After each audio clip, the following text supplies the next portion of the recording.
સ્કંદ પુરાણની કથાને આગળ વધારીએ. ભાગ 129. ભગવાન સૂર્યના અષ્ટોત્તર 17 નામોનો મહિમા. મહાદેવજી કહે છે કે પાર્વતી હિરણ્યના પૂર્વ ભાગમાં મહર્ષિ ચ્યવન દ્વારા સ્થાપિત પરમ ઉત્તમ સ્થાનો છે. મનુષ્યો દ્વારા વિધિપૂર્વક પૂજા કરવાથી તેઓ સમસ્ત અભિષ્ટ ફળ આપનારા છે. જે મનુષ્ય સપ્તમી તિથિના દિવસે 108 નામો દ્વારા શ્રદ્ધાપૂર્વક તેમની સ્તુતિ કરે છે તે મનોવાંછિત ફળ પ્રાપ્ત કરે છે. પૂર્વકાળમાં મહર્ષિ ધૌમ્ય મહાત્મા યુધિષ્ઠિરની સામે સૂર્યદેવના જે 108 નામોનું વર્ણન કર્યું તે સાંભળો. સૂર્ય, અર્યમા, ભગ, ત્વષ્ટા, પૂષા, અર્ક, સવિતા, રવિ, ગભસ્તિમાન, અજ, કાલ, મૃત્યુ, ધાતા, પ્રભાકર, પૃથ્વી, બલ, તેજ, આકાશ, વાયુ, પરાયણ, સોમ, બૃહસ્પતિ, શુક્ર, બુધ, અંગારક, મંગલ, ઇન્દ્ર, વિવસ્વાન, દીપ્તાંશુ, સૂચિ, સૂર્ય, શનેશ્વર, બ્રહ્મા, રુદ્ર, વિષ્ણુ, સ્કંદ, વૈશ્રવણ, યમ, વેદ્યુ, જઠરાગ્નિ, અંધન, તેજપતિ, ધર્મધ્વજ, વેદકર્તા, વેદાંગ, વેદવાહન, કૃત, ત્રેતા, દ્વાપર, કલી, સર્વામક્ષર્ય, કલા, કાષ્ઠા, મુહૂર્ત, પક્ષ, માસ, અહ, નિશા, સંવત્સર, સ્વચ્છ, કાલચક્ર, વિભાવસુ, પુરુષ, શાશ્વત, યોગી, વ્યક્ત, અવ્યક્ત, સનાતન, લોકાધ્યક્ષ, પ્રજાધ્યક્ષ, વિશ્વકર્મા, તમોનુદ,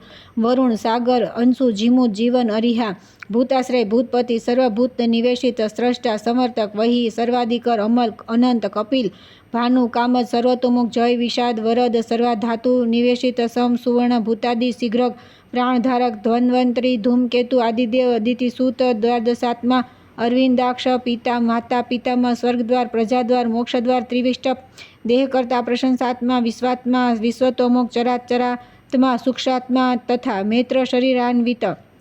આ કીર્તન કરવા યોગ્ય અમિત તેજસ્વી ભગવાન સૂર્યના 108 નામ મહાત્મા ઇન્દ્ર દ્વારા પ્રકાશિત થયા છે. ઇન્દ્ર પાસેથી નારદને, નારદથી ધૌમ્ય અને ધૌમ્યથી રાજા યુધિષ્ઠિરને આ નામો પ્રાપ્ત થયા.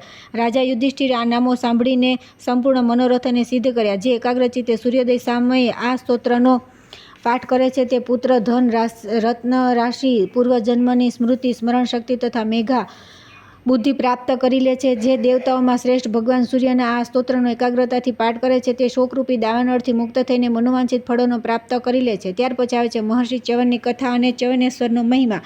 મહાદેવજી કહે છે કે પાર્વતી મહર્ષિ ભૃગુના પુત્ર ચ્યવન મુનિએ પ્રભાક્ષેત્રમાં જઈને ભારે તપસ્યા કરી. તેઓ આસન લગાવીને કાષ્ઠના ઠૂઠાની જેમ અવિચળ ભાવે ઘણા સમય સુધી એક સ્થાન પર બેસી રહ્યા. ત્યાં તેમના શરીર પર બધી બાજુથી ઉધઈનો રાફડો થઈ ગયો અને તેના પર વેલાઓ ચડી ગયા. તે રાફડો બધી બાજુથી કીડીઓને ઉભરાતો હતો. આ પ્રમાણે રાફડામાં ઘેરાઈને ચ્યવનમુનિ માટીની મૂર્તિની જેમ ત્યાં સ્થિર થઈને ઘોર તપસ્યામાં સ્થિર થઈ ગયા. ત્યાર પછી કોઈ વાર રાજા શર્યાતી તીર્થયાત્રાના પ્રસંગે સોમનાથજીના દર્શન કરવા માટે પ્રભાક્ષેત્રમાં આવ્યા. રાજાની સુકન્યા નામે એક કન્યા હતી જે સખીઓ સાથે ત્યાં વનમાં ફરવા લાગી. ફરતા ફરતા તે ચ્યવન મુનિના રાફડા પાસે જઈ પહોંચી. રાફડામાં ચળકતા નેત્રોને જોઈને તેણે કૌતુકવશ વિચાર્યું કે આ શું છે. પછી તેણે કાંટાથી બંને નેત્રો વીંધી નાખ્યા. નેત્રો વિંધાઈ જવાથી મુનિના કોપથી શર્યાતીના સૈનિકો મળમૂત્ર રોકાઈ ગયા. આના કારણે સૈનિકો દુઃખી થઈ ગયા. આ જોઈને રાજાને પણ દુઃખ થયું. તેઓ બોલ્યા કે આજે કોઈ મહાત્મા ભાર્ગવનો અપકાર કર્યો છે. તે કોણે કર્યો છે તે શીઘ્ર કહો. સૈનિકે ઉત્તર આપ્યો કે અમને કોઈ અપકાર કરનારની જાણ નથી. ત્યારે રાજાએ પોતાના સુયોધને પૂછ્યું. સૈનિકોને દુઃખથી વ્યાકુળ અને પોતાને ચિંતિત જોઈને સુકન્યાએ કહ્યું, પિતાજી, હું આ વનમાં ફરતી હતી ત્યાં મને એક રાફડામાં ચળકતા પદાર્થ દેખાય. મેં અજ્ઞાનવશ તેમને વીંધી નાખ્યા.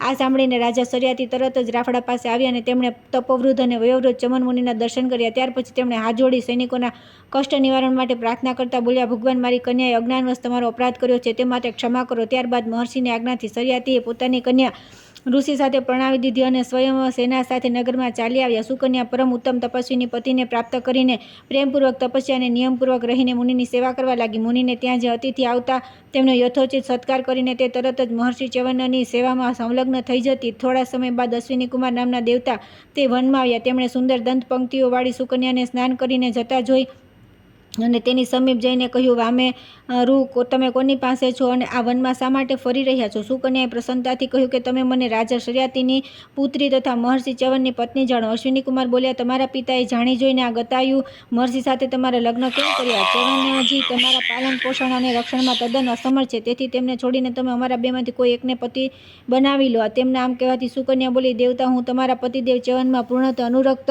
છું. મારા વિશે તમે આવી કોઈ આશંકા ન કરો. ત્યારે અશ્વિની કુમારે કહ્યું કે અમે બંને વૈદ્ય છીએ. તમારા પતિને રૂપ અને યૌવનથી સંપન્ન કરી દઈશું. ત્યાર પછી અમારા ત્રણમાંથી તમે કોઈ પણ એકને પોતાનો પતિ પસંદ કરી લેજો. તે બંનેની વાત સાંભળી સુકન્યા ચ્યવન મુનિ પાસે ગઈ અને અશ્વિની કુમારોએ જે કંઈ કહ્યું હતું તે બધું તેમને કહી સંભળાવ્યું. તેની વાત સાંભળી મુનિવર ચ્યવને કહ્યું કે અશ્વિની કુમારોની વાતોને આદર કરો. મુનિની આજ્ઞા મળતા સુકન્યાએ દિવ્ય રૂપધારી દેવ વૈદ્યોને કહ્યું કે તમે બંને મારા પતિને યુવાન બનાવવા વિશે જે કંઈ કહ્યું છે તેનું પૂરું કરો. તેઓ બોલ્યા, તમારા પતિ આ તળાવમાં પ્રવેશ કરે ત્યારે મુનિવર ચ્યવને દિવ્ય રૂપની અભિલાષાથી શીઘ્ર તે તળાવમાં પ્રવેશ કર્યો. ત્યાર પછી અશ્વિની કુમારો પણ તે જળમાં પ્રવેશ્યા. 2 ઘડીમાં તે ત્રણે તે સરોવરથી બહાર નીકળ્યા. તેમના રૂપ અને વેશ દિવ્ય હતા. ત્રણેય યુવાન અને દિવ્ય કુંડળોથી વિભૂષિત હતા. તે બધા એકત્ર થઈને બોલ્યા, શુભે અમારામાંથી એકનું વરણ કરી લો. સુકન્યાએ ત્રણેયને એકસરખા રૂપવાળા જોઈને પોતાના મન અને બુદ્ધિથી નિશ્ચય કરી પોતાના પતિ ચ્યવન મુનિને ઓળખી લીધા અને તેમનું વરણ કર્યું. પોતાની પત્ની પ્રાપ્ત કરીને તેજસ્વી ચ્યવને અશ્વિની કુમારોને કહ્યું કે તમે બંને કૃપા કરીને મને દિવ્ય રૂપ અને તરુણ અવસ્થા આપી અને મને મારી પત્નીની પ્રાપ્તિ થઈ. તેથી હું તમને બંનેને યજ્ઞ ભાગના અધિકારી બનાવીશ. મુનિની આ વાત સાંભળીને અશ્વિની કુમાર પ્રસન્નતાપૂર્વક ચાલ્યા ગયા. ત્યાર પછી રાજા શર્યાતીએ જ્યારે સાંભળ્યું કે મહર્ષિ ચ્યવનને નવી અવસ્થા પ્રાપ્ત થઈ છે ત્યારે તેઓ બહુ પ્રસન્ન થયા અને સેના સાથે તેમના આશ્રમ પર ગયા. પુત્રી અને જમાઈને દેવકુમારી જેવા જોઈને શર્યાતીના હર્ષની સીમા ન રહી. મહર્ષિ ચ્યવને રાણી સહિત રાજા શર્યાતીનો પૂર્ણ સત્કાર કર્યો. વાતચીતમાં તેમણે રાજાને કહ્યું કે રાજન, હું તમારો યજ્ઞ કરાવીશ. તમે બધી સામગ્રી એકત્ર કરો. રાજા શર્યાતી આ પ્રસ્તાવથી બહુ પ્રસન્ન થયા. તેમણે શુભ મુહૂર્તમાં યજ્ઞ મંડપ તૈયાર કરાવ્યો. તેમાં મહર્ષિ ચ્યવન દ્વારા રાજાએ યજ્ઞનો પ્રારંભ કરાવ્યો અને તેમાં અશ્વિની કુમારો માટે સોમરસનો ભાગ ગ્રહણ કર્યો. ઇન્દ્રે તેમને આમ કરતા રોક્યા અને કહ્યું કે અશ્વિની કુમારો સોમરસના અધિકારી નથી એવો મારો નિશ્ચિત મત છે. તે બંને દેવતાઓના વેદ છે, તેથી નિંદિત માનવામાં આવ્યા છે. ચ્યવને કહ્યું કે દેવરાજ, તમે અશ્વિની કુમારોને પણ દેવતાઓની સમકક્ષ માનો. આ બંને મહાત્મા રૂપ સંપદાથી સંપન્ન અને તેજસ્વી છે. એ બંનેને મને અજર બનાવ્યો છે. ઇન્દ્ર બોલ્યા કે એ બંને વૈદ્ય છે અને ઈચ્છાનુસાર રૂપ ધારણ કરી મૃત્યુલોકમાં વિચરે છે. તેથી દેવતાઓની શ્રેણીમાં બેસી સોમરસના અધિકારી કઈ રીતે થઈ શકે? ઇન્દ્રના આ પ્રમાણે કહ્યા પછી તેમનો આદર કરીને ચ્યવન મુનિ અને અશ્વિની કુમારો માટે ભાગ ગ્રહણ કર્યો. આ જોઈને ઇન્દ્રે કહ્યું કે જો તમે મારી ઉપેક્ષા કરીને આ વેદ્યો માટે સોમરસનો ભાગ ગ્રહણ કરશો તો તમારા ઉપર ભયંકર વજ્રનો પ્રહાર કરીશ. ઇન્દ્રની આ વાત સાંભળીને ચ્યવને એકવાર તેમની સામે દ્રષ્ટિપાત કર્યો અને અશ્વિની કુમારો માટે સોમરસનો ભાગ વિધિપૂર્વક કાઢ્યો. તે જ સમયે ઇન્દ્રે પર તેમના પર વજ્રનો પ્રહાર કર્યો, પરંતુ ભૃગુનંદન ચ્યવને વ્રજ સહિત તેમનો હાથ સ્થિર કરી દીધો. ત્યાર પછી મંત્ર બોલી અગ્નિમાં આહુતિ આપી. મુનિના તપોબળથી તે સમયે મહાપરાક્રમી મહાકાય મદ નામનો મહાદૈત્ય ઉત્પન્ન થયો અને ક્રોધિત થઈ ભયંકર સિંહનાથી સંપૂર્ણ લોકોને ગુંજાવતો ઇન્દ્ર તરફ દોડ્યો. કાળ જેવા તે દૈત્યને આવતો જોઈને ઇન્દ્ર ભયભીત થઈ ગયા અને મુનિવર ચ્યવનને પ્રણામ કરીને બોલ્યા કે ભૃગુનંદન, આજથી એ બંને અશ્વિની કુમારો સોમરસના અધિકારી થશે. તપોધન મારા પર તમારો ક્રોધ શાંત થાય તે રીતે તમે અશ્વિની કુમારોને સોમરસના અધિકારી બનાવ્યા છે. તે જ પ્રમાણે મારી રક્ષાને માટે પણ પોતાના બળ પરાક્રમનો ઉપયોગ કરો. આજની આ ઘટનાથી સુકન્યાના પિતા રાજા શર્યાતીની કીર્તિ સંસારમાં અમર થશે. તમે મારા પર કૃપા કરો. ઇન્દ્રની આ પ્રકારે પ્રાર્થના કરવાથી મુનિવર ચ્યવનનો ક્રોધ શાંત થઈ ગયો. ઇન્દ્ર તેમની આજ્ઞા લઈને તરત ત્યાંથી ચાલ્યા ગયા. ચ્યવને ઇન્દ્રની પૂજા કરી અશ્વિની કુમારો સહિત બધા દેવતાઓનું પૂજન કર્યું તથા રાજા શર્યાતીનો યજ્ઞ પૂર્ણ કરાવી તેઓ સુકન્યા સહિત આ વનમાં વિહાર કરવા લાગ્યા. તેમના દ્વારા સ્થાપિત ચ્યવનેશ્વર લિંગ મહાપાતકોનો નાશ કરવાવાળું છે. જે વિધિપૂર્વક ચ્યવનેશ્વરની પૂજા કરે છે તે અશ્વમેઘ યજ્ઞનું ફળ પામે છે. અહીં અશ્વિન માસની પૂર્ણિમાએ વિધિપૂર્વક શ્રાદ્ધ કરી બ્રાહ્મણોને ભોજન કરાવવું. આ પ્રમાણે કરવાથી કોટી તીર્થોના સેવનનું ફળ મળે છે. ત્યાર પછી આવે છે સુકન્યા સરોવર, ગોષ્પદીર્થ, ગંગેશ્વર, બાલાદિત્ય, પાતાળ ગંગા તથા કુબેશ્વરનો મહિમા. કુબેર દ્વારા શિવની સ્તુતિ. મહાદેવજી કહે છે કે પાર્વતી જ્યાં ચ્યવન મુનિ સાથે અશ્વિની કુમારોએ સ્નાન કર્યું હતું તે જળાશય સુકન્યા સરોવરના નામે પ્રસિદ્ધ છે. જે સ્ત્રી તૃતીયાના દિવસે તે સરોવરમાં સ્નાન કરે છે તેનો ગૃહસ્થ સંસાર 7000 જન્મો સુધી ઉજ્જવળ રહે છે અને તેના સંતાન દરિદ્રી, અંગહીન, દીન તથા અંધ થતા નથી. ત્યારબાદ ન્યુકમતી નદીના તટ પર જઈને પરમ ઉત્તમ ગોષ્પદ તીર્થમાં ગયા શ્રાદ્ધ કરું. ત્યાર પછી ભગવાન વરાહના દર્શન કરીને નારીગૃહમાં જવું. પછી માતૃસૂતની પૂજા કરીને સાગર સંગમમાં સ્નાન કરવું. પછી ન્યુકમતીના તટ પર જઈને મુનિવર અગસ્ત્યના ક્ષુધાહર નામના આશ્રમ પર જવું. તે સમસ્ત પાતકોનો નાશ છે. તેના પશ્ચિમ ભાગમાં તેનાથી થોડે દૂર ગંગાજી દ્વારા સ્થાપિત ગંગેશ્વર લિંગ છે. અગસ્ત્યજીના આશ્રમમાં ગંગેશ્વરના દર્શન કરીને સ્નાન, દાન, જપ વગેરે કરવાથી મનુષ્ય સર્વ પાપોથી મુક્ત થઈ જાય છે. તે આશ્રમથી થોડે દૂર સૂર્યદેવે બાલ્યાવસ્થામાં તપસ્યા કરી હતી, તેથી તેનું નામ બાલાદિત્ય થયું. રવિવારે તેમના દર્શન કરવાથી મનુષ્ય સર્વાંગ સુંદર થાય છે અને બાળકોને રોગ વ્યાધિ સતાવતા નથી. ત્યાંથી દક્ષિણમાં 2 કોસ દૂર સર્વ પાતકહર પાતાળગામિની ગંગા છે, જેમને વિશ્વામિત્રજીએ સ્નાન કરવા માટે બોલાવી હતી. તેમાં સ્નાન કરવાથી મનુષ્ય સર્વ પાતકોથી મુક્ત થઈ જાય છે. ત્યાં ગંગેશ્વર, વિશ્વામિત્રેશ્વર તથા બાલ્યવેશ્વરના દર્શન કરવાથી મનુષ્યને અભિષ્ટ ફળની પ્રાપ્તિ થાય છે. શાસ્ત્રજ્ઞાન અને શીલ સંપન્ન ધર્માત્મા કુબેરે ન્યુકમતીના પૂર્વ તટ પર એક શિવલિંગની સ્થાપના કરી છે, જે કુબેરેશ્વરના નામે વિખ્યાત છે. ત્યાંથી પશ્ચિમે ન્યુકમતીના તટ પર જે સોમનાથ મહાદેવ છે તેમની પૂજા કરીને કુબેરજી આ પ્રમાણે મારું સ્તવન કર્યું. જે યજ્ઞનું મૂળ તુંબડીના ઊંચા ફળ જેવી આકૃતિવાળી તથા 100 કોટી બ્રહ્માંડના સ્થિત છે. બ્રહ્માંડના દેવતાઓ પણ જેનું પરિણામ જાણતા નથી તેવી મહેશ્વરની તે કોઈ મહિમાવંત લિંગ મૂર્તિ સદા મારી રક્ષા કરે, જે અજન્મા પુરાણ ઉપેન્દ્રના પણ વંદનીય તથા મોટા મોટા રાજોઓ દ્વારા સેવિત છે. ચંદ્રમા, સૂર્ય અને અગ્નિ જેવા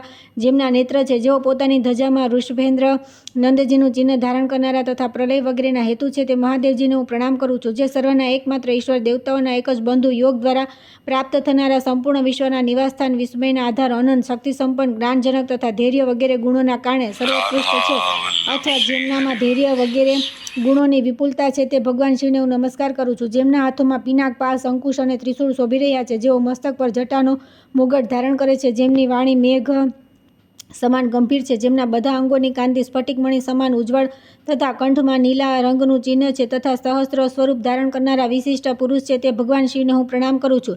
જેમને સંત પુરુષ, અક્ષર, નિર્ગુણ, અપ્રમેય, જ્યોતિર્મય, એક દુરંગમ, જાણવા યોગ્ય, અનિંદ્ય, સર્વના હૃદયમાં અંતર્યામી રૂપે વિરાજમાન તથા પરમ પવિત્ર છે, તે ભગવાન શંકરને હું નમસ્કાર કરું છું. જેમનું સ્વરૂપ તેજપુંજ સમાન છે, જેમના મસ્તક પર બાલચંદ્રમાં શોભી રહ્યા છે, જેમનું ભયાનક મુખ સ્ફુરિત થતું રહે છે, જે કાળના પણ કાળ છે, મનોવાંછિત ફળના દાતા, આસક્તિ રહી ધર્માસન પર સ્થિત તથા મારા તથા પરા અને અપરા બંને પ્રવૃત્તિઓના વિરાજમાન છે, તે ભગવાન રુદ્રદેવને હું નમસ્કાર કરું છું. જે ઇન્દ્રિયાતીત, વિશ્વપાલક, શત્રુવિજય, ત્રણેય ગુણોથી પર, અજન્મા, નિરીહ, તપોમય, વેદમય, પ્રજાપાલક તથા અનેક નામોવાળા ઇન્દ્રરૂપ છે, તે જ ભગવાન મહેશ્વરને હું નમસ્કાર કરું છું. જે ભૂત અને ભવિષ્યના જ્ઞાતા મહેશ્વર છે, યોગવેતા મુનીશ્વર, સદા જેમનું ધ્યાન કરે છે, જે સંસાર બંધનને કાપવાવાળા તથા નિત્ય મુક્ત સ્વરૂપ છે, તે મહાદેવજીને હું વારંવાર નમસ્કાર કરું છું. જે પરમ પુરુષ, પરમાત્માના અનુપમ બળ, પ્રભાવ અને સ્વભાવને દેવતાઓ પણ જાણી શકતા નથી, તે અચિંત્ય મહિમાવાળા ભગવાન વામદેવને હું પ્રણામ કરું છું. ઉગ્રમૂર્તિ ભગવાન શિવની આરાધના કરીને અગસ્ત્યજી સમુદ્રને પી ગયા તથા રાજા દિલીપે સંપૂર્ણ મનોરથ પ્રાપ્ત કરી લીધા, તે વિશ્વયોની ભગવાન શંકરનું હું શરણ લઉં છું. દેવેન્દ્ર વંદ્ય શંભો, મુજ અનાથનો ઉદ્ધાર કરો, તમે કૃપાળુ એવા મુજ દિનનો ઉદ્ધાર કરો. હે ભવ, તમે સર્વનું કલ્યાણ કરનારા છો, મારું પણ કલ્યાણ કરો. જેમની પૂજા કરીને બ્રહ્મા અને ઇન્દ્ર વગેરે દેવતાઓ સ્વર્ગમાં ઈચ્છાનુસાર વિહાર કરે છે, તે વંદનીય શિવના શરણમાં આવીને હું તેમની સ્તુતિ, તેમના જ ગુણગાન, તેમના નામના જપ અને તેમની વંદના કરું છું. આ પ્રમાણે સ્તુતિ કરી જ્યારે કુબેરજી મૌન થયા, ત્યારે ભગવાન શિવે તેમને પોતાના મિત્રનું પદ, દિક્પાલનું પદ અને દેવતાઓના ધનાધ્યક્ષનું પદ, આ 3 પદ પ્રદાન કરીને કહ્યું કે આ સ્થાન તમારા જ નામ પર કુબેરનગર કહેવાશે. તમે આ સ્થાનથી પશ્ચિમમાં જે શિવલિંગ સ્થાપિત કર્યું છે, તેનું જે મનુષ્ય શ્રી પંચમીના દિને વિધિપૂર્વક પૂજન કરશે, તેને ત્યાં 7 પેઢીઓ સુધી લક્ષ્મીની કૃપા થતી રહેશે. ત્યાર પછી આવે છે ભદ્રકાળી, કુબેર, ઋષિ, તોયા, નદી, શૃંગાલેશ્વર તથા ગુપ્ત પ્રયાગનું મહાત્મય. મહાદેવજી કહે છે કે પાર્વતી કુબેર સ્થાનથી ઉત્તર ભાગમાં મનોવાંછિત વસ્તુઓને આપનારા મહાદેવી ભદ્રકાળીનું સ્થાન છે. જે ચૈત્ર માસની તૃતીયાએ તેમની પૂજા કરે છે, તેને સૌભાગ્ય, વિજય અને લક્ષ્મીની પ્રાપ્તિ થાય છે. કુબેર સ્થાનથી નૈઋત્ય ભાગમાં સાક્ષાત કુબેરજી વિરાજમાન છે. જે પંચમી તિથિએ ભક્તિપૂર્વક તેમની પૂજા કરે છે, તેને વિઘ્નરહિત અનુપમ નિધિની પ્રાપ્તિ થાય છે. ત્યાં કુંડમાં સ્નાન કરવાથી બ્રહ્મહત્યા જેવા પાપોનો પણ નાશ થઈ જાય છે. તેના પૂર્વ ભાગમાં બાલાકેશ્વર લિંગ તથા ઉત્તર ભાગમાં ગયા ક્ષેત્ર સહિત અંબિકા સ્થાન છે. તે બંનેના દર્શનથી મનુષ્યને વાજપેયી યજ્ઞનું ફળ મળે છે. કુબેર સ્થાનથી 10 કોસ દૂર પુષ્કર તીર્થ છે. તેના અગ્નિકોણમાં 14 કોસ દૂર દેવકુલ નામનું સ્થાન છે, જ્યાં દેવતાઓનો સમાગમ થાય છે. તેના પશ્ચિમ ભાગમાં ઋષિતોયા નદી છે, જે સર્વ પાપનાશક અને ઋષિઓને પ્રિય છે. જે મનુષ્ય તેમાં સ્નાન કરી પિતૃઓનું તર્પણ કરે છે, તે 70,000 વર્ષો સુધી પિતૃઓને તૃપ્ત કરી દે છે.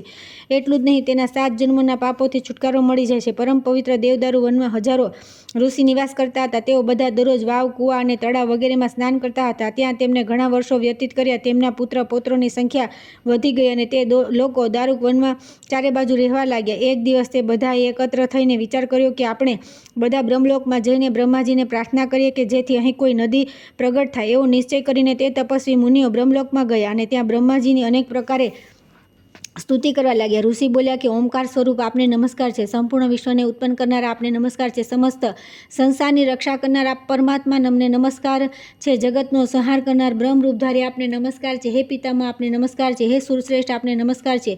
તે ઋષિઓએ આ પ્રમાણે સ્તવન કરવાથી લોક પિતામહ બ્રહ્માજી બહુ પ્રસન્ન થયા અને બોલ્યા, વિપ્રવરો તમારું સ્વાગત છે. હું આ દિવ્ય સ્તોત્રથી બહુ સંતુષ્ટ છું. તમે કોઈ ઉત્તમ વર માગો. ઋષિઓએ કહ્યું કે હે સુરશ્રેષ્ઠ, તમે અમને સ્નાન કરવા માટે કોઈ પવિત્ર પાપનાશીની નદી આપો. તેમના આ પ્રમાણે કહેવાથી બ્રહ્માજીએ ત્યાં નદીઓ તરફ દ્રષ્ટિપાત કર્યો. પછી તેમણે કમંડળ તરફ દ્રષ્ટિ નાખી, ત્યારે તે બધી નદીઓ તેમના કમંડળમાં પ્રવેશ થઈ ગઈ. આ બધી નદીઓમાંથી કોઈ એકને મોકલું તો બીજી નદીઓને અસંતોષ થશે. તેથી આ બધી નદીઓને દારૂક વનમાં છોડી દઉં છું. આમ કહીને બ્રહ્માજીએ તે બધી નદીઓને છોડી દીધી અને કહ્યું કે મેં ઋષિઓની પ્રાર્થનાથી તોયારૂપ આ નદીઓને સ્નાન માટે આપી છે. તેથી આમાંથી પ્રગટ થનારી નદી ઋષિતોયા નામે પ્રસિદ્ધ થશે. આ પ્રમાણે દેવદારુ વનમાં ઋષિતોયા નદી જ્યાં સમુદ્રને મળી છે, ત્યાં જે મનુષ્ય સ્નાન પાન કરે છે તે ધન્ય છે. ત્યાં પ્રાતઃકાળે ગંગા, પૂર્વકાળમાં યમુના, મધ્યાહનકાળમાં હજારો નદીઓની સાથે સરસ્વતી, અપરાકાળમાં નર્મદા તથા સાયંકાળે સૂર્યપુત્રી તપતી નદી વહે છે. આવું માનીને જે વિદ્વાન તેમાં સ્નાન અને શ્રાદ્ધ કરે છે તે તેના ફળને પ્રાપ્ત કરે છે. ઋષિતોયાના પશ્ચિમ તરફ 2 કોસના અંતરે શૃંગાલેશ્વર લિંગ છે, જે સર્વ પાતકોનો નાશ કરનારું છે. ત્યાં ગુપ્ત, પ્રયાગ, માધવદેવ તથા ગંગા, યમુના અને સરસ્વતી છે. ત્યાં સ્નાન, જળ સ્પર્શ તથા પૂજન કરીને મનુષ્ય બધા પાપોથી મુક્ત થઈ જાય છે. ત્યાં બ્રહ્મકુંડ, વિષ્ણુકુંડ તથા રુદ્રકુંડ છે. આ સિવાય ચોથું ત્રિસંગમ તીર્થ છે, જ્યાં ગંગા, યમુના અને સરસ્વતીનો સંગમ થયો છે. બ્રહ્મકુંડમાં 1 કરોડ, વૈષ્ણવકુંડમાં પણ 1 કરોડ અને રુદ્રકુંડમાં 1.5 કરોડ તીર્થ છે. પશ્ચિમમાં બ્રહ્મકુંડ, પૂર્વમાં વૈષ્ણવકુંડ અને મધ્યમાં રુદ્રકુંડ છે. જ્યાં કુંડના મધ્યભાગથી ગંગાજી નીકળીને સૂર્યપુત્રી યમુનાને મળ્યા છે, ત્યાં સંગમ કહેવાય છે. આ બંનેના સૂક્ષ્મ અંતરમાં ગુપ્ત સરસ્વતી સ્થિત હોવાનું માનવામાં આવે છે. આમની પાસે તીર્થરાજ પ્રયાગ છે. જે મનુષ્ય માઘ માસમાં સૂર્ય મકર રાશિ પર સ્થિત છે, ત્યારે પ્રાતઃકાળે સૂર્યોદય સમયે અહીં આવીને સ્નાન કરે છે. તે 1 સ્નાનથી માનસિક, બીજા સ્નાનથી વાચિક અને ત્રીજા સ્નાનથી શારીરિક પાપને નષ્ટ કરે છે. ચોથા સ્નાનથી સાંસારિક પાપ, 5મા સ્નાનથી ગુપ્ત પાપ અને 6ઠા સ્નાનથી ઉપાતકોનો નાશ કરે છે. આ કુંડમાં 7 વારના સ્નાનથી મનુષ્ય પોતાના મહાપાતકોનો પણ નાશ કરી દે છે. જે પૂરો 1 માસ ગુપ્ત પ્રયાગમાં સ્નાન કરે છે, તેના ફળને બ્રહ્મા વગેરે દેવતાઓ કોટિકલ્પમાં પણ કહી શકતા નથી. પ્રભાસમાં જે કોઈ પણ તીર્થ છે, તે બધા કરતાં અત્યંત પ્રિય તથા સર્વ પાતકોનો નાશ કરનાર આ જ તીર્થ છે. મેં આ તીર્થની રક્ષા માટે માતૃકાઓની નિયુક્તિ કરી છે. વિવિધ પ્રકારના નૈવેદ્યોથી યત્નપૂર્વક તેમની પૂજા કરવી જોઈએ. જે કૃષ્ણ પક્ષની ચતુર્દશીએ શ્રદ્ધા ભક્તિ સાથે ત્યાં પિતૃ શ્રાદ્ધ કરે છે, તે પિતૃવર્ગ અને માતૃવર્ગ બંનેનો ઉદ્ધાર કરી દે છે. ત્યાર પછી આવે છે માધવ, શૃંગાલેશ્વર, ત્રિપથગા, ગોપાલ સ્વામી, ઉત્તરાર્ક, મરુદેવી વગેરે વિવિધ તીર્થ અને દેવ વિગ્રહોના સેવનનો મહિમા.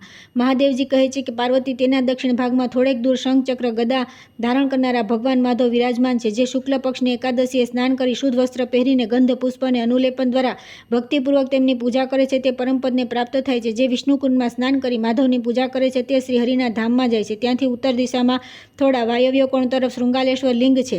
મહાતેજસ્વી ઇન્દ્ર, વરુણ, કુબેર, યમરાજ, અગ્નિ, આદિત્ય, વસુ તથા સમસ્ત લોકપાલોએ તે મહાલિંગની આરાધના કરી છે. જે શૃંગાલેશ્વરની પૂજા કરશે, તેમના કુળમાં કોઈ નિર્ધન નહીં થાય. જે મનુષ્ય અમાવસ્યા તિથિ અહીં આવીને સ્નાન કરીને વિધિપૂર્વક પિતૃઓનું શ્રાદ્ધ કરે છે, તેના પિતરો પ્રલયકાળ સુધી તૃપ્ત રહે છે. આ ક્ષેત્રનો વિસ્તાર 1 માઇલનો છે. આ ક્ષેત્રમાં જેમનું મૃત્યુ થાય છે, તેમને ઉત્તમ ગતિ પ્રાપ્ત થાય છે. જેઓ અનશન વ્રત લઈને આ તીર્થમાં દેહ ત્યાગ કરે છે, તેઓ પરમેશ્વરમાં લીન થઈ જાય છે. શૃંગાલેશ્વરથી ઈશાન કોણમાં 7 ધનુષના અંતરે ત્રિપથા ગંગા છે. તેના જળમાં પેદા થતી માછલીઓ આ કળિયુગમાં પણ 3 આંખોવાળી જોવામાં આવે છે. ત્યાં સ્નાન કરીને મનુષ્ય 5 મહાપાતકોથી મુક્ત થઈ જાય છે. ચંડીશના પૂર્વ ભાગમાં 20 ધનુષના અંતરે ગોપાલ સ્વામીનું સ્થાન છે. જે માઘ માસમાં ગોપાલ સ્વામી શ્રીહરિના દર્શન, પૂજન તથા ત્યાં રાત્રિ જાગરણ કરે છે, તે પરમપદને પ્રાપ્ત થાય છે. ત્યાંથી ઉત્તર દિશામાં 8 ધનુષના અંતરે વકુલ સ્વામી સૂર્યદેવનું સ્થાન છે. જે મનુષ્ય સપ્તમીના રવિવાર હોય તે દિવસે ત્યાં જાગરણ કરે છે, તે સઘળા અભિષ્ટોને પ્રાપ્ત કરીને સ્વર્ગલોકમાં પૂજાય છે. ત્યાંથી વાયવ્ય કોણમાં 16 ધનુષના અંતરે ઉત્તરાર્ક નામે પ્રસિદ્ધ ભગવાન સૂર્ય વિરાજમાન છે. ત્યાં રથ સપ્તમી ઉપવાસ કરીને મનુષ્ય બધા રોગોથી મુક્ત થઈ જાય છે. ત્યાં દેવકુલથી આગ્નેય કોણમાં 2 કોસ દૂર સમુદ્રના તટ પર પરમ ઉત્તમ ઋષિ તીર્થ છે. ત્યાં પથ્થરની આકૃતિવાળા ઋષિઓ આજે પણ જોવા મળે છે. આ તીર્થ પણ તમામ પાપોને નષ્ટ કરી દે છે. ત્યાંથી પશ્ચિમ દિશામાં અડધા કોસ પર મરુદેવી છે, જે મરુદગણો દ્વારા પૂજિત તથા સમસ્ત અભિષ્ટ કામનાઓને સિદ્ધ કરે છે. મનુષ્ય મહાનવમી અને સપ્તમી તિથિએ વિધિપૂર્વક સમસ્ત ઉપચારો સાથે તેમની પૂજા કરવી જોઈએ. દેવકુલથી પૂર્વમાં 10 કોસ પર શબર સ્થાનમાં ક્ષેમાદિત્ય નામે પ્રસિદ્ધ સૂર્યદેવનું સ્થાન છે. તેમના દર્શન કરીને મનુષ્ય ક્ષેમ તથા અર્થ સિદ્ધિને પ્રાપ્ત કરે છે. રવિવારયુક્ત સપ્તમીએ પૂજા કરવાથી તેઓ સમસ્ત કામનાઓ પૂરી કરે છે. દેવકુંડમાં ઉત્તરે અને ભાસ્કરના દક્ષિણે કંટક શોધિની અને દેવીનું સ્થાન છે. જે મનુષ્ય 8મ અને નોમના દિવસે તેમની પૂજા કરે છે, તેને રાક્ષસો અને પિશાચો ભય રહેતો નથી અને તે ઉત્તમ સિદ્ધિને પામે છે. તેનાથી પૂર્વ દિશામાં થોડે દૂર બ્રાહ્મણો દ્વારા સ્થાપિત બ્રહ્મલેશ્વર લિંગ છે. જે ઋષિ તોયાના જળમાં સ્નાન કરી તેમનું પૂજન કરે છે, તે બ્રાહ્મણ જળતાથી રહિત તથા વેદજ્ઞ થાય છે. ભગવતી ચંડીના ગણો દ્વારા તે સ્થાન સુરક્ષિત છે. મેં સીમા સહિત તે સ્થાન બ્રાહ્મણોને આપી દીધું છે. સ્થલકેશ્વરથી પૂર્વ દિશામાં આગ્નેય કોણ તરફ વિશ્વકર્મા દ્વારા સ્થાપિત 2 મહાપુણ્ય લિંગ છે. વિશ્વકર્મા જ્યારે નગરનું નિર્માણ કરવા અહીં આવ્યા, ત્યારે તેમણે પ્રથમ શિવલિંગની સ્થાપના કરી નગર નિર્માણનું કાર્ય ત્યાર પછી આરંભ કર્યો અને લગ્ન અને ગૃહ પ્રતિષ્ઠા વગેરે દરેક કાર્યના આદિ અને અંતમાં બંને લિંગોનું પૂજન કરી મનુષ્ય તત્કાળ સિદ્ધિને પામે છે. ત્યાંથી દક્ષિણ ભાગમાં સર્વ પાપનાશક દુર્ગાદિત્ય નામના સૂર્યદેવની સમીપ જવું. જે રવિવારયુક્ત સપ્તમીએ તેમનું પૂજન કરે છે તેના બધા દુઃખ અને અનેક પ્રકારના કુષ્ઠરોગ નષ્ટ થઈ જાય છે. ત્યાંથી દક્ષિણ ભાગમાં ઋષિ તોયાના તટ પર સોમેશ્વર લિંગ છે, જેનું નામ પહેલાં ભૂતેશ્વર હતું. સોમેશ્વરના દર્શન પૂજન કરીને મનુષ્ય બધા પાપોથી મુક્ત થઈ જાય છે. ત્યાંથી ઉત્તર ભાગમાં થોડા વાયવ્ય કોણ તરફ સિદ્ધિદાયક વિનાયક વિરાજમાન છે. જે કુબેરને મેં પોતાના સખા કહ્યા છે તે જ ગુણનાથ રૂપે આ સ્થાનમાં લોકોને સિદ્ધિ પ્રદાન કરવા માટે સ્થિત છે. જે મંગળવાર યુક્ત ચતુર્દશીએ લાડુ સહિત વિવિધ પ્રકારના ભક્ષ્ય ભોજ્ય પદાર્થો દ્વારા તેમની વિવિધ વિધિપૂર્વક પૂજા કરે છે તેને અવશ્ય સિદ્ધિ પ્રાપ્ત થાય છે. ત્યાર પછી ઋષિ તોયાના તટ પર સ્થિત સર્વ વિઘ્નનાશક વિનાયકના દર્શન કરવા જોઈએ. તેઓ સાક્ષાત ત્રિપુરાંતક શિવ છે અને ગજ રૂપ ધારણ કરીને મહાક્ષેત્ર પ્રભાસમાં ઊંચા સ્થાને પોતાના કરોડો ગણો સાથે સ્થિત છે. તેથી નિર્વિઘ્નતાપૂર્વક યાત્રાની સિદ્ધિ માટે સર્વ ઉપચારો દ્વારા તેમનું પૂજન કરવું જોઈએ. યોગક્ષેમની સિદ્ધિ માટે તેમની યાત્રાનો મહોત્સવ પણ કરવો જોઈએ. ત્યાંથી ઉત્તરમાં મહાકાલેશ્વર દેવ છે, જે તે પૂરના અધિષ્ઠાતા રુદ્રરૂપધારી ભૈરવ છે. પૂર્ણિમા અને અમાવસ્યાએ તેમની પૂજા કરવી જોઈએ. જે મહાદેવ તીર્થમાં સ્નાન કરી મહાકાલના દર્શન કરે છે તે 7000 વર્ષો સુધી ધનવાન રહે છે. ત્યાંથી ઈશાન કોણમાં મહોદય તીર્થ છે, તેમાં વિધિપૂર્વક સ્નાન કરી જે દેવતાઓ અને પિતૃઓનું તર્પણ કરે છે તેને પ્રતિગ્રહજન્ય દોષનો ભય હોતો નથી. તે તીર્થની રક્ષા માટે મહાકાલના ઉત્તર ભાગમાં મારી પ્રેરણાથી માતૃકાઓ રહે છે. ત્યાં સ્નાન કરી મનુષ્ય પહેલાં તે માતૃકાઓની જ પૂજા કરે છે. તે વાયવ્ય કોણમાં સંગમેશ્વર લિંગ છે અને તેની પણ પૂર્વ દિશામાં પાપનાશીની કુંડિકા છે, જ્યાં વડવાનલ સહિત સરસ્વતી આવ્યા છે. જે કુંડીમાં સ્નાન કરીને સંગમેશ્વરની પૂજા કરે છે તેને 1000 જન્મો સુધી પ્રિયજનો સહિત સંતતિ અને સંપત્તિનો વિયોગ થતો નથી. તે જન્મથી મૃત્યુ સુધીના સમસ્ત પાપોથી મુક્ત થઈ જાય છે. તે સ્થાનથી 3 યોજન ઉત્તરમાં તપોદક સ્વામી છે, જ્યાં ભગવાન વિષ્ણુએ યુદ્ધ કરીને તલ નામના દૈત્યનો વધ કર્યો હતો. જે મનુષ્ય તપ્તકુંડમાં સ્નાન કરી તલ સ્વામીની પૂજા કરે છે તે કરોડો યાત્રાઓનું ફળ પામે છે. તેનાથી પૂર્વ દિશામાં કાલમેઘ લિંગ રૂપી ક્ષેત્રપાલ છે. અષ્ટમી અને ચતુર્દશીએ વિસ્તારપૂર્વક તેમની પૂજા કરવી જોઈએ. તેઓ કળિયુગમાં કલ્પવૃક્ષ સમાન મનોકામના સિદ્ધ કરે છે. ત્યાંથી દક્ષિણ ભાગમાં 25 ધનુષના અંતરે સર્વ પાપોને હરનારા રૂકમણી દેવી સ્થિત છે. તપ્તોદક કુંડમાં સ્નાન કરીને રૂકમણીજીની પૂજા કરવી. આનાથી 7 જન્મો સુધી સ્ત્રીઓનું સૌભાગ્ય ખંડિત થતું નથી. બલભદ્રથી પૂર્વ દિશામાં એક શ્રેષ્ઠ નદી છે, જ્યાં દુર્વાસેશ્વર લિંગ પ્રતિષ્ઠિત છે. જે અમાવસ્યાએ તે નદીમાં સ્નાન કરીને પિંડ આપે છે તે 100 કરોડ કલ્પોથી વધારે સમય માટે પિતૃઓને તૃપ્ત કરી દે છે. ત્યાં દુર્વાસેશ્વર શિવનું વિધિપૂર્વક પૂજન કરીને મનુષ્ય કોટી યજ્ઞોનું ફળ તથા સમસ્ત અભિષ્ટ પદાર્થો પ્રાપ્ત કરી લે છે. ત્યાં ઋષિઓ દ્વારા સ્થાપિત કરેલા ઘણા શિવલિંગ છે. તેમના દર્શન સ્પર્શ અને પૂજન કરીને મનુષ્ય બધા પાપોથી છૂટી જાય છે. જ્યાં ક્ષેત્રની પરિધિ રૂપ મધુમતી નામનું સ્થાન છે, ત્યાં સમુદ્ર તટ પર લિંગેશ્વર દેવ તથા સપ્તકૂપ છે. ત્યાં શ્રાદ્ધ કરીને મનુષ્ય ગયા શ્રાદ્ધથી કોટી ગણું ફળ પ્રાપ્ત કરે છે. ત્યાર પછી આવે છે તલસ્વામી શંખાવર તીર્થ અને ગોસ્પદ તીર્થનો મહિમા. ત્યાં શ્રાદ્ધની વિધિ તથા રાજા પૃથુ દ્વારા પૃથ્વીનું દોહન. મહાદેવજી કહે છે કે મનુષ્ય તલસ્વામી વિષ્ણુનું સ્મરણ કરવું જોઈએ. પછી સહસ્ત્રશીર્ષા મંત્રથી તર્પણ વગેરે કરવા. વિધિવત સ્નાન કરી વિષ્ણુએ અર્ધ્ય આપવો. ગંધ પુષ્પ વસ્ત્ર અનુલેપન મધ શેરડીનો રસ કંકુ કપૂર ખસ અને કસ્તુરી વગેરે ઉપચારોથી તેમની પૂજા કરવી. પછી વસ્ત્રો અર્પણ કરીને ઉત્તમ નૈવેદ્યનો ભોગ તર્પણ કરવો. ધર્મકથા શ્રવણ કરીને રાત્રિ જાગરણ કરવું. વેદજ્ઞ શ્રોત્રિય બ્રાહ્મણને સુવર્ણ અને 2 વસ્ત્રોનું દાન કરવું. તે દિવસે ઉપવાસ કરીને ભગવાન વિષ્ણુને નમસ્કાર કરી રૂક્ષ્મણીજીના દર્શન કરવા. ભક્તિ સાથે આ પ્રમાણે કરવાથી મનુષ્ય પોતાના જન્મનું ફળ મળે છે. સઘળા યજ્ઞો દાનો તીર્થો અને વ્રતોનું પણ ફળ મળી જાય છે. પિતરોનો પણ ઉદ્ધાર કરે છે. ત્યાંથી પશ્ચિમે ન્યુકમતી નદીના તટ પર દક્ષિણ દિશા તરફ શંખાવર્ત નામનું તીર્થ છે, જ્યાં સ્વયં પ્રગટ થયેલી અતિ ઉત્તમ રક્તગર્ભા ચંક્રાંતિ શિલા સ્થિત છે. પૂર્વકાલમાં સર્વશક્તિમાન ભગવાન વિષ્ણુએ વેદનું અપહરણ કરનાર શંખાસુરને જ્યાં માર્યો હતો તે વિષ્ણુ ક્ષેત્ર કહેવાય છે. તેને શંખોદક તીર્થ પણ કહે છે. તે આકારમાં પણ શંખ જેવું દેખાય છે. તેમાં સ્નાન કરનાર બ્રહ્મત્યાથી પણ મુક્ત થઈ જાય છે. શુદ્ર હોય તો તેને 7 જન્મ સુધી સતત બ્રાહ્મણ યોનિ પ્રાપ્ત થાય છે. ત્યાર પછી ગોષ્પદ તીર્થમાં જવું, જ્યાં શ્રાદ્ધ કરીને મનુષ્ય ગયાથી 7 ગણું અધિક ફળ પામે છે. ત્યાં શ્રાદ્ધ કરી વેન નંદન પૃથુએ પોતાના પિતાને પાપ યોનિથી મુક્ત કર્યા હતા. ન્યુકમતી નદી પરમ પવિત્ર અને મહાસિદ્ધ છે. તે આ ક્ષેત્રની સીમા માટે લાવવામાં આવી છે. તે સર્વ પાપોનો નાશ કરનારી છે. નદી પર્ણાદિત્યથી દક્ષિણ ભાગમાં સ્થિત છે. નારાયણ ગ્રહથી ઉત્તર દિશામાં થોડે દૂર તે સ્થિત છે. તેની અંદર વિખ્યાત ગોસ્પદ નામનું તીર્થ છે. ગોસ્પદની નજીક થોડે દૂર નાગરાજ અનંત સ્વતઃ પ્રગટ થયા, જે પૃથ્વી પર તે તીર્થની રક્ષા માટે નિયુક્ત કરવામાં આવ્યા છે. નરકથી અત્યંત ભયભીત થનારા પિતૃઓ પોતાના પુત્રો ગોસ્પદ તીર્થની યાત્રા કરી તેમનો ઉદ્ધાર કરે છે. એવું ઈચ્છે છે. ગોસ્પદ તીર્થમાં પુત્રને જોઈને પિતરો ઉત્સવ મનાવે છે. ખીર, મધ, સત્તુ, લોટ, તલ અને અક્ષત વગેરેથી ત્યાં શ્રાદ્ધ કરી મનુષ્ય પોતાના પિતૃઓનો ઉદ્ધાર કરી દે છે. તે તીર્થમાં શ્રેષ્ઠ પુરુષે નાસ્તિકનો સંગ ન કરો. તમામ સામગ્રી સાથે તે તીર્થમાં જવું અને ત્યાં પહોંચીને મનમાં ગયા તીર્થમાં આવ્યાની ભાવના કરવી. આ પ્રમાણે જે બ્રાહ્મણ પ્રતિગ્રહ લીધા વિના ત્યાંની યાત્રા કરે છે તો તેને ડગલે ડગલે અશ્વમેઘ યજ્ઞનું ફળ મળે છે.